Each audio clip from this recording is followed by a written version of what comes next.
مواد مخدر خلاقیته. مواد مخدر حال تو جا میاره. یه پک بزن کل شب رو میتونی کار کنی.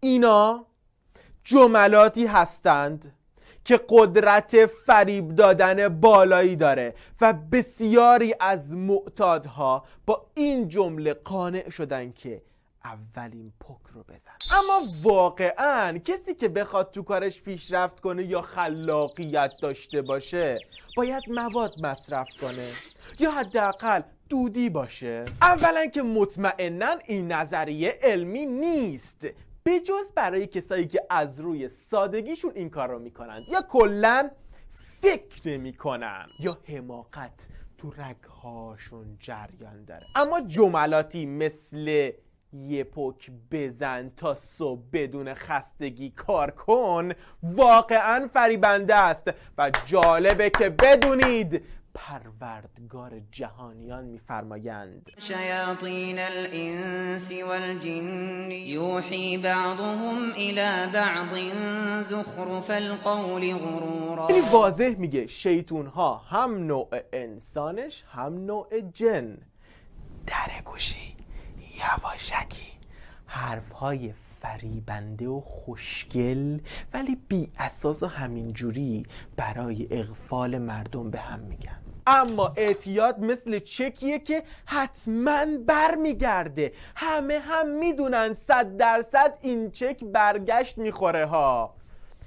باقی افرادی که استفادهشون کردن همه الان روزگارشون سیاهه. ولی متاسفانه یه سریا هستند که دوست دارن مسخره دست شیطون بشند، چه شیطون جن و چه شیطون از نوع انسان. این موضوع رو هم مثل کلی موضوع دیگه قبول میکنند. مثلا چیزی که همین شیطونهای انسانی بین دخترها پخش میکنن که چجوری فری باشن و هر کاری دلشون خواست بدون هیچ قید و بندی انجام بدن برای اینکه شوهر آیندهشون رو با اون صفتهایی که باید باشه تنظیم کنن. نمیشه از یه عروسی بگذره بدون اینکه تمام استعدادهای رقصش رو جلوی پسران نشون بده با استفاده از بهترین مدل‌های لباس، طبعاً بدون توجه به حلال و حرام. و نتیجهش اینه که به خاطر همچون کارهایی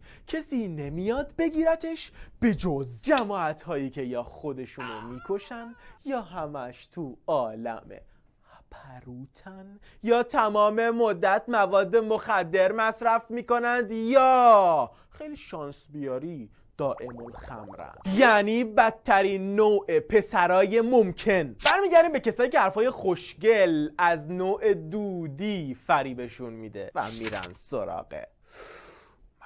شما واقعاً باور میکنید چیزی که داره عقلت رو از کار میندازه و باعث میشه مثل دیوونه ها رفتار کنی میتونه کوچکترین کمکی تو زندگی بهت بکنه؟ چیزی که با استفاده ازش ممکنه هر کاری بکنی، هر کاری. یعنی ممکنه تو خماری بری خونه عذر میخوام به خواهرت یا مادرت تجاوز بکنی، تازه اگه دوستاتو با خودت نیاورده باشی، یا حتی تو عالم هپروت و توهم هر فکری در موردشون بکنی و بکشیدشون. اینجوری نگاه نکن، مثالای واقعیش فراوونه ها. ممکنه دزدی بکنی، ممکنه رفیق تو بکشی، ممکنه تو خیابون خودتو خیس بکنی، ممکنه تو آشغال دونی خوابت ببره و بیدار نشی تا اینکه سفور شهرداری بلندت کنه.